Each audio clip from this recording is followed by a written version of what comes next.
Good evening. Thank you for coming to the September 4th Animal Control Advisory Board. If you are in the audience, please make sure your cell phones are on vibrate. If you are going to speak this evening, there's a sign-up sheet in the front. I'd like to introduce our acting director. So my name is Tina. I'm the Shelter Operations Supervisor, currently keeping the shelter on track until the new director comes on board. And we also have Susan Morris with the St. Mary's County Environmental Health Department. I'm Rita Weaver, representing Farm Bureau. Molly Schmeiser, citizen member. And I'm Steve Tuttle, the chair. The first order of business will be to approve last meeting's minutes.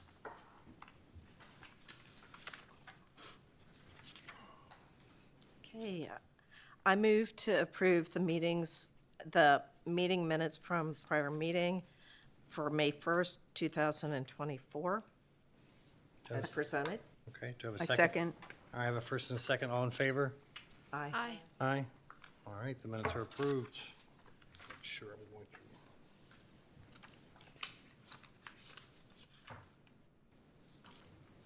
through. All right, we don't have any presentations today, so no committee reports and no new business. So we'll go to old business, starting off with shelter update. It's all you. That's all me. Yes, ma'am. Pull up my numbers. So we just finished a, let me get that up here, a promotion that was statewide for the state of Maryland with adoptions. So it was called Maryland 3000, and statewide agencies that opted to be involved in that program participated in waiving all adoption fees. So for the shelter, we saw an increase in adoptions at 55% above what we did last August. We were super excited to see that. It was only 8 dogs over last year. We're hoping for a bigger number from dogs, but the majority of that was cats, and 75 cats adopted in the last month. And there are still almost 20 adoptions pending from that, applications in process, waiting for the animals to be altered so they can go home. So we're not quite done with that yet. But it was a good month. We had quite a bit of transfers to our coalition partners, which was great. We have some great relationships with local rescues and with the Charles County Animal Care Centers. We transferred out 38 dogs, 90 cats, and a lot of that was our kittens, quite a bit of kittens during the season, and 3 wildlife animals, mostly bird of prey, if I recall correctly. And then we returned to owners 74 dogs and 2 goats. Oh, wow. Oh, Okay. It was nice. So that was pretty successful. excuse me, Tina. Yes, Did you want the slideshow as you're talking? yes, we can go through that if you'd like, yeah. Sorry.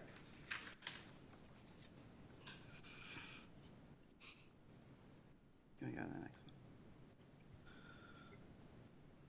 one? Go to the next one? Yeah.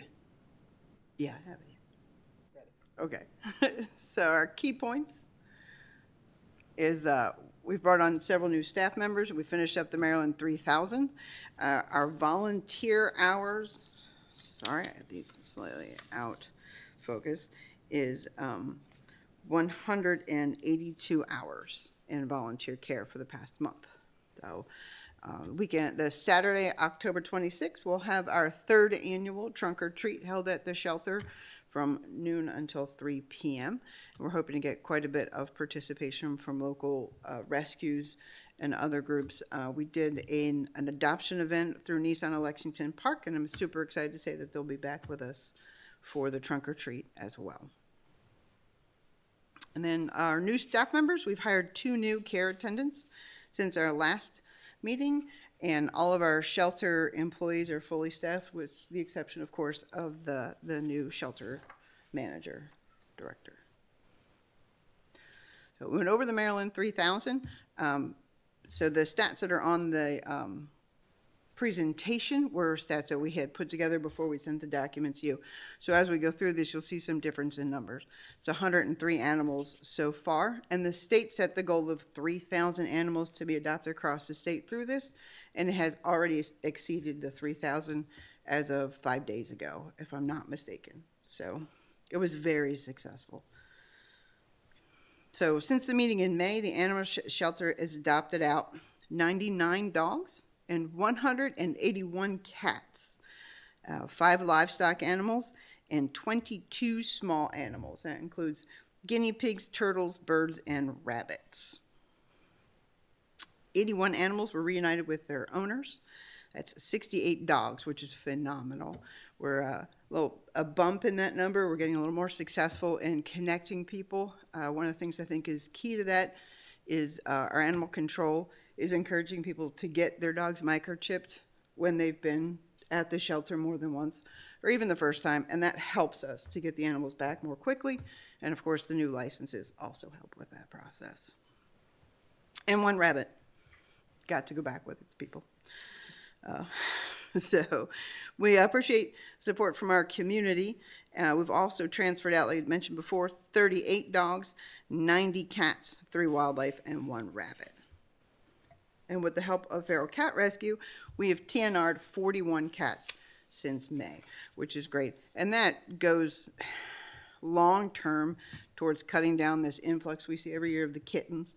The more we can do that, the more we can encourage the community to partner with us to TNR the cats on their properties. The fewer kittens are going to be born each year into those circumstances. So super helpful. So the Animal Adoption and Resources Center and Animal Control will have a table set up at the county fair in a couple of weeks. And we're hoping to have some adoption-ready dogs there for the public to see. We have our Trunk or Treat. It's our 3rd annual. This year, we're super excited to be able to continue to offer that. And we're always looking for rescue groups, organizations throughout the county that would like to participate in that event. So the final event that year we're hoping to be able to host is Photos with Santa. It was a very successful last year. We were very, very well supported in getting those pictures done. So we're currently looking for a Santa willing to volunteer and a photographer to help with that as well. We were able to do that last year all in-house. So it didn't cost us anything other than time, which is a valuable commodity in of itself. So if anyone knows of a Santa that would be willing to come sit with dogs and cats, mainly dogs, we would appreciate that. And that is all I have. Well, thank you. Since our last meeting, we had the animal control ordinances go above to the county commissioners. They were approved. So the revised animal control ordinances with the county commissioners changes, I believe, have been signed, and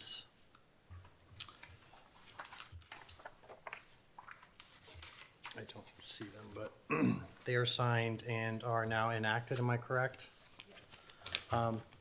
So if anybody in the community has questions about the new ordinances, policies, licenses, please call the animal shelter and talk to animal control, and they'll be more than happy to answer any of your questions, concerns, or comments on what to do for the new policies. I don't think there's any big changes going on, but I know I've fielded a few questions, and just if you have any questions, everyone's here to help.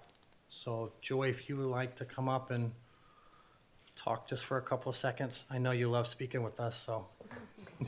I look forward to it every 60 days. Good evening, everyone. Good evening. I want to thank y'all first for all your support with getting these ordinances changed. It's meant a lot to my department, and it meant a lot to the officers, and hopefully we'll see a huge difference in the way some things are actually handled in our county. My main thing was to find out what questions everybody did have. I know that a lot of things that are rolling around right now have got a lot to do with commercial licensing, dangerous dog, and things like that. The biggest ones, though, with the commercial licensing, every year we have to put in what we feel are proposed numbers for the impact on budgets.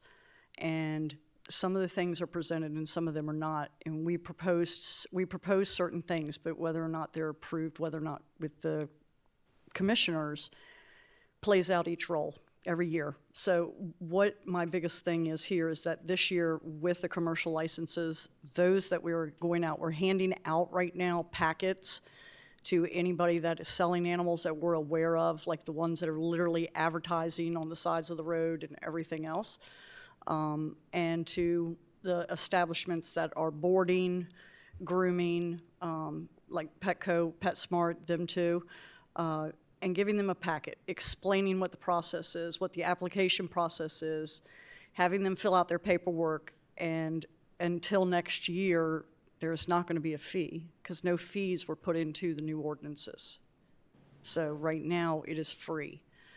I think that was a big concern for everybody. They were worried about all of us rolling up onto people's properties, seeking out anybody that had more than 5 dogs, and that's not the case.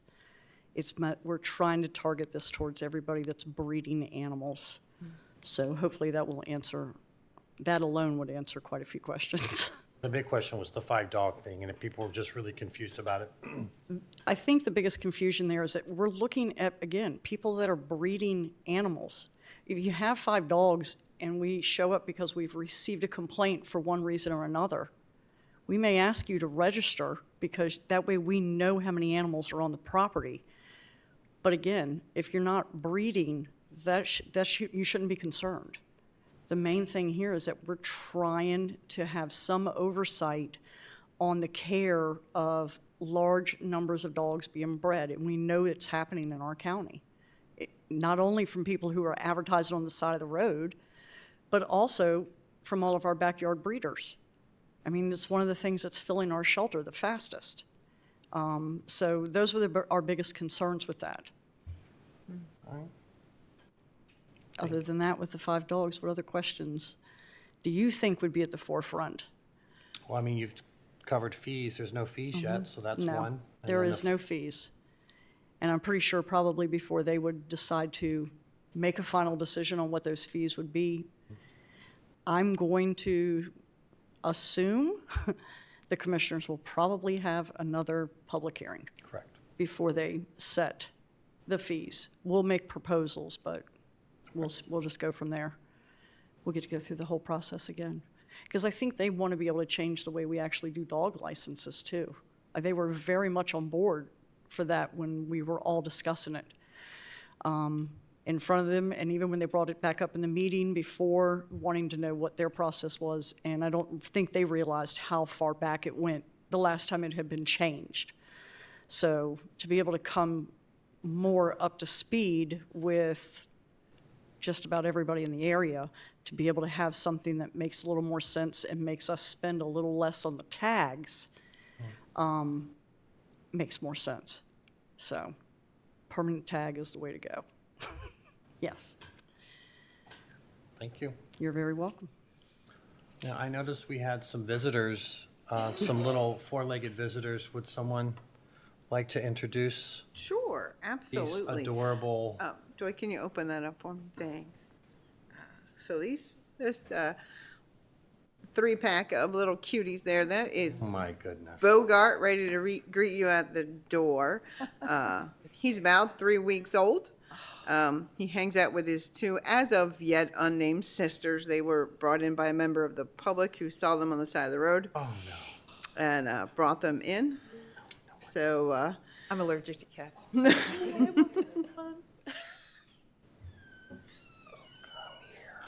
I know right now my husband is saying no more. We have 5 cats. they all have a lot to say. Mr. Bogart here is definitely the more vocal of the 3. But we've had in excess of 100 kittens in the shelter from about mid-April until present. It's been a hoppin' kitten season.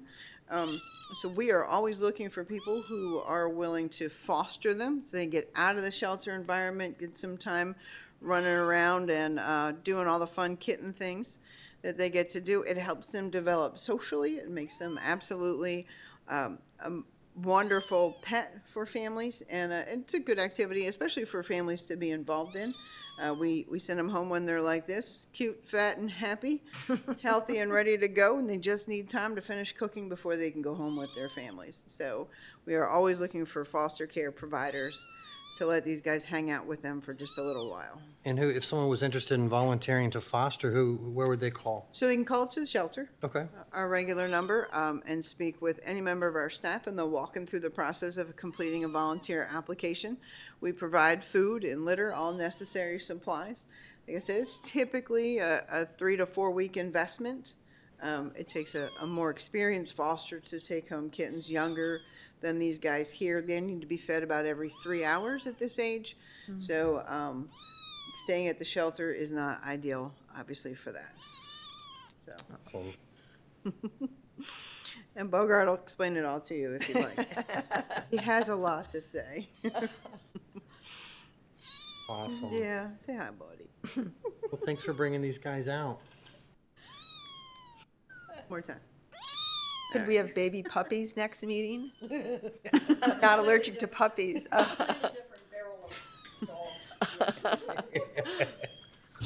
Oh, my goodness. We gotta get the puppies when they're still too young to Right. make a mess on their own. We don't get those too often. So we just had a couple of litters come through, so it was a lot of fun.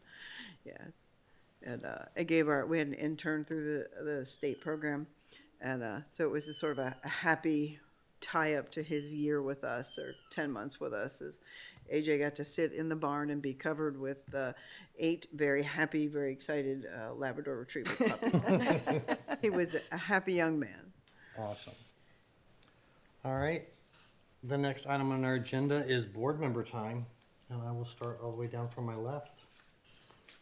Well, I would just like to say how exciting it is to meet new volunteers. And there's a woman in the audience, first name is Claire, and I met her at the animal shelter, and she just was so excited. She wanted to complete the training online, and now she's taking care of dogs and cats and has lots of energy, and she's a young professional, and she brought a friend with her. And so it's really encouraging, and it just was nice. She wanted to come and learn.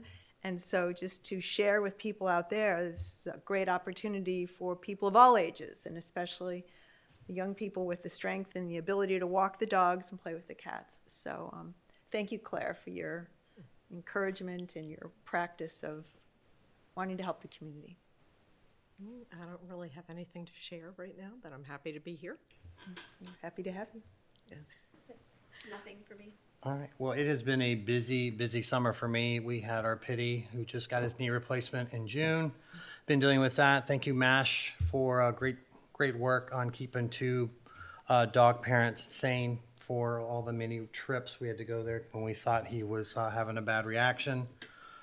And I'd like to thank Animal Control and EMS Services coming out for National Night Out for our community. They brought 2 wonderful, energetic dogs, which I hope they got adopted out of that. I don't know if they did or not, and I'm trying to remember the names, and I don't. I feel bad, but thank you so much for coming out and supporting Myrtle Point. It was Teddy Bear and Radar. Yeah, Teddy Bear and Radar. There we go. If I could adopt them, I would have had probably 6 dogs. But it's been really interesting. A lot of questions since the county commissioners have made their decisions. I've tried to field as many as I can and also forward it on to the powers that be. There's a few changes coming up at the shelter. I'm looking forward to see some of those new changes that are coming, and I'm glad to be a part of that. And I hope we have a good fall and that we have trunk or treat. And I think I might have a Santa for you, so we'll talk offline. Be phenomenal. If there isn't anything else, this is actually going to be a very short meeting. I'll just need a motion to adjourn. I moved that we adjourn the meeting. I have a first. I second. I have a first and a second. All in favor, say aye. Aye. Aye. Thank you so much. We'll see you next time.